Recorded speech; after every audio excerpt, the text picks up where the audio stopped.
Redditors, what's the worst thing you've eaten out of politeness? When my sister was 5, she had my mom, friend and I sit for her tea party. She made us drinks. I asked her what she gave us, and she said it was water and sparkle perfume. That sounds poisonous. Was it good though? Not sure what water she put in there. It was like drinking rubbing alcohol. But we let her have her moment. Was working in China. They had a big celebratory banquet for us. They served a local delicacy, sea worms. It was a white tube that when immersed in near freezing water essentially dissolved into a gelatinous lump. Think fish flavored jello, with just a hint of residual gristle. Ugh. Had to eat several servings, while downing shots of mayote. Alcohol makes anything better. I disagree. I was in Bhutan where the hotel owner's family invited us for egg cooked in homemade rice alcohol. Error. It was supposed to add a kick to the alcohol. It was a brackish looking viscous liquid with an eggy smell. I hated it when I looked at it, and then again when I sipped it. To make matters worse, my girlfriend decided she cannot have more than a spoonful. So, I had to finish 2 large bowls of the terrible thing all by itself. Some chips on the side would have helped, to make sure it doesn't look impolite and rude. Now, I love emadachi and kivadachi and other Bhutanese food. But not this shit. Girlfriend in college wanted to be nice to my roommate and I because she often ate over at our apartment, so she was to cook dinner one night. Teriyaki steak. Somewhere along the line, she got TBSP and cup mixed up and added 3/4 cup of salt. Pretty sure we were nearing the LD50 of salt for a human, but I ate as much as I could and drank as much water as I could for the next few days. Jesus, you would think, but one time my old man made a German chocolate cake and I guess instead of 3/4 cups vegetable oil, he used 3 cups. It was an abomination. Edit. Since this seems to be getting some traction, I'll share another of my dad's poor life choices. He had a gallon of milk in the fridge 2 weeks past sell by date. I warned him, but he insisted that it would still be fine as it hadn't been opened yet. Yeah, you can see where this is going. Without checking it or smelling it, he chugged a massive amount for about 6 seconds before getting a look of absolute shock on his face. He then proceeded to run outside and puke up his tasty beverage. On the bright side, it was already chunky going down. Yeah, he wasn't the brightest person. My sister was trying to be nice after I had taken care of her for 3 years while she dealt with her mental health. She tried to make me a pizza. It came out more like charcoal, like fully all black. She tried so hard to make me happy for once that I had to at least get some of it down. It's not as burnt as it looks. Really yummy. She was really happy with herself after that. Husband's mom made a lemon pie, but it was a special recipe she learned from her friend, where there was no sugar and the crust was made of saltine crackers. Don't even have words for how sour and salty it was. But you best believe I ate it as it was delicious. My granddad had esophageal cancer and couldn't eat foods thicker than a watery milkshake. He took up cooking as a hobby, but of course he couldn't test most things. He made this hot pot concoction thing, and it was so salty, it was like eating hot ocean. Nobody had the heart to say, so we just ate it. I nearly killed my ex with a curry once. I'm English, so of course my favorite food is curry, and my family is from Trinidad, home of the world's hottest peppers. My granddad was actually a chili farmer, and as a young child I lived in Thailand, where the food is super spicy. So I have a very high tolerance to chili. My ex came from a family that didn't add seasoning to anything. The first time I went for dinner at her parents' house I was served unseasoned, poorly cooked steak, boiled, unsalted potatoes and unseasoned microwaved broad beans. Her signature dish was a pot of pasta, a can of tomatoes, and a can of tuna mixed together with nothing else. Anyway, I had bought a batch of chilis from the market that I hadn't tried before and didn't sample a bit to check their hotness before adding half a dozen to the pot. I can't remember exactly what they were, but they were much hotter than I expected. The resulting curry was too hot even for me to finish, and she managed half a mouthful before her head caught fire. My beloved but very elderly gram-in-law made chocolate chip cookies in which she messed up the sugar and salt and mistook the dried black beans in her cupboard for chocolate chips. Oh dear. I basically lived at my childhood best friend's house for a summer while our folks were dating. There was a jar of Ovaltine there that everyone was pretty sure had come with the apartment they had been living in for 5+ years. It was great though. I drank it all summer until they finally ran out. Edit. My dad was dating my friend's mom. Eventually they broke up and we couldn't be friends anymore since my friend and I lived over an hour apart. This one's actually kinda funny. My grandma died right before Christmas. We all got together for the holiday and my aunt was understandably still taking it really hard. She'd made something she called vanilla angel food pudding cake. It was in a shallow casserole dish. Top layer was whipped cream and cookie crumble. Middle layer was vanilla pudding. Bottom layer was crumbled angel food cake, soaked to the top in a massive pool of bourbon. The cake was floating in the bourbon. We'd later found out she'd mixed even more bourbon into the pudding layer. She didn't tell anyone it was alcoholic, so we all got scoops assuming it was a syrup or something. My cousin was the first to bite into it and had to run to the trash can to vomit as soon as it got in her mouth. Another person got a forkful near their nose and freaked out and yelled in shock. Cue my aunt beginning to completely melt down about how she's trying so hard and she got the recipe from a friend and it's not that much alcohol and grandma was such a good cook she would've helped her etc like full blown about to lose it. The cousin that vomited tried to claim it was something else while the yeller tried to play off that they saw a bug across the room. Everyone else was sufficiently guilted into eating at least some of what they'd scooped onto their plates.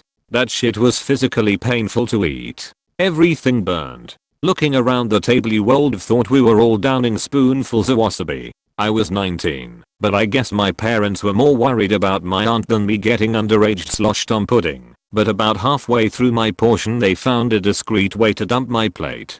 The whole place reeked a couple minutes after we dug into the pudding too, so it was this awful inescapable sensory overload of bourbon. I went to Kenya on a college trip. For the first week we were there we built a kitchen into a school. Every day my buddy and I would joke about this goat at the school and his bigots nuts were. Well, fast forward, and the last day we were there the school put on a feast, eating corn, beans and kale, grown at the school, with goat meat. The local elders came by at the end to show their appreciation. My teacher, who was from Kenya, got up and said the elders have prepared a delicacy. It is somewhat of an insult to not eat what they present you. Bam, here came the karma bus. Now I enjoy fried Rocky Mountain oysters, however what they served was a barely boiled godball. I tore off a sizable chunk like a champ. I will never forget the rubbery texture or the ultra gammy taste, but I ate it like I was honored for even being offered. I'm not saying it's unfathomable for eating goat testicles to be culturally significant, but I always have to imagine it could all be some old inside joke where they tell foreigners that it would insult them if the guests don't eat these goat nards. Was visiting Guatemala and this old lady invited us to dinner. In this country, it's extremely rude to not eat what was placed before you. Unfortunately, this lady served us a vegetable soup with some meat in it that tasted like chicken broth from hell. She didn't eat with us, as she was being polite or something. She didn't even talk to us during the dinner. We took a taste and nearly wanted to puke. However, due to the country customs, we decided to eat it. We barely could get through it. We ate about 3/4 of it and then mentioned we were just full. We both retched later on that night. It was so nasty. Ran into the lady later in the week walking down the street and she apologized to us. Apparently the chicken was rotten and she only took one bite. She then chastised us for not telling her. Sometimes it's frustrating not knowing all the ins and outs of different customs. It's really hard when you don't know what a dish is supposed to taste like. A ton of things are acquired taste and may be disgusting for people who aren't used to it, and you can't necessarily tell the difference between rotten and just awful tasting. Though I think she should have sampled it while cooking since she was planning to serve it to guests. I mean, who doesn't taste their own cooking to see if it turns out right?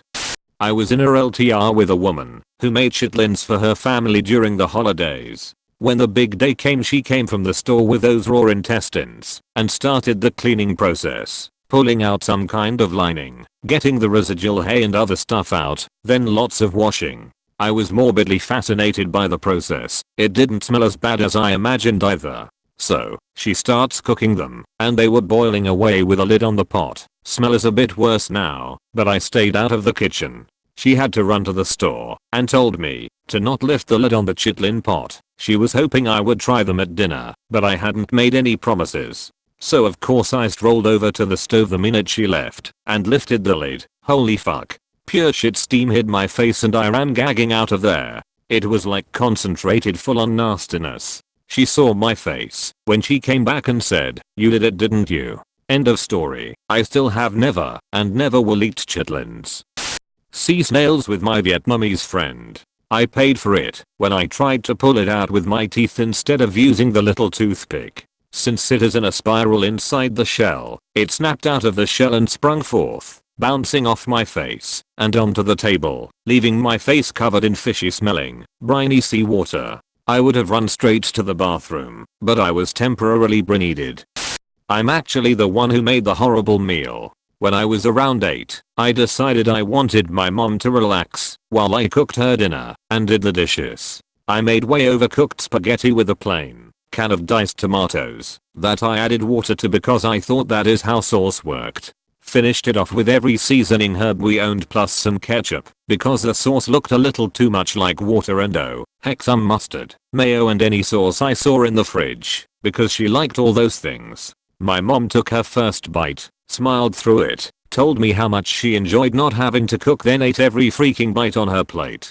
She told me much later on that she ate the dinner I made her because she didn't want to discourage me from taking initiative and trying new things. She also later told me it was the most god-awful thing she had ever eaten in her life. Edit. Thank you for the gold anonymous redditor and for so many likes everyone else. I told my mom that her awesome momming made a lot of people on Reddit happy and that made her feel cool as hell. Apparently I wrote a recipe to go with this fabulous dinner that I called good spaghetti. Will post if my mom finds it. Pretty hilarious. Also, after this episode my mom made a point to actually teach me how to cook. I think she taught me pretty well, or maybe she is still lying to me to make me feel better. Back in the late 1970s, I was sent from California to a rural Maryland town for a 6 months job assignment. I was used to the wide variety of very fresh vegetables grown within a couple of hours of my city. In that rural Maryland town, I rarely saw what I would consider good fresh vegetables, except for a very short season, when farmers markets had local produce. I really missed my good vegas. I rented part of a house that had been converted to apartments. The nice elderly couple next door had a huge vegetable garden, consisting primarily of green beans. I used to lust after those beans. One day, Mrs. Neighbor saw me outside and invited me to join them later in the day for a barbecue. We are going to have the first of our own green beans. I could hardly wait. I was so looking forward to those beans. Mr. Neighbor barbecued and Mrs. Neighbor plated the food in the kitchen. With great pride, she handed me a plate containing an incinerated steak and a bunch of gray tubes. We like our green beans best after they've been canned. Yep. She had home canned the green beans, then cooked them, southern style, for an hour or so with a chunk of ham. I looked at my plate. I looked over at all those crisp, vibrant beans still on the plants. I looked back at my plate. I never knew I possessed such good acting ability. I know this is a horrible thing to say, but because I was beaten into eating my food as a child, I can eat pretty much anything, no matter how much I don't like it. But my in-laws' god-awful Thanksgiving dinners tried me to the limit. I quit going to their Thanksgivings because of how nasty it was. And for me to say that, it means the food was nasty. Not a one of them knows how to cook, and I think they subsist entirely on cheap microwave dinners. Grandma can cook supposedly. They got a pre-cooked turkey and dried it out further in the oven. That wasn't too bad. Super generic box mac and cheese made the night before, stuck in the microwave, and heated to lukewarmness. I could live with that. Super generic instant mashed potatoes that had the consistency of grit. Okay, I'll choke it down. Then we have the cornbread dressing, which was like they just took cornmeal and made it into a paste with water and heated it up. I positively loathe cornmeal dressing, yet I managed a bite or two. But the crowning glory of nastiness was Granny's famous trademark casserole that everyone revered like it was the casserole of the gods. Some concoction of asparagus, boiled eggs, crushed cornflakes and God knows what all. It was vile. I choked down a serving of it. God knows how. It looked like green vomit covered with boiled egg slices and it stank. To make all this stuff 10 times worse, the pervasive stench of raw sewage permeates the house from their unpumped septic tank that leaks into the yard. Still smelled better than the boiled egg and asparagus horror. I can't do it anymore. These people burned out my ability to eat nasty food with a smile. Thanks for watching. Please like and subscribe so I can make more videos.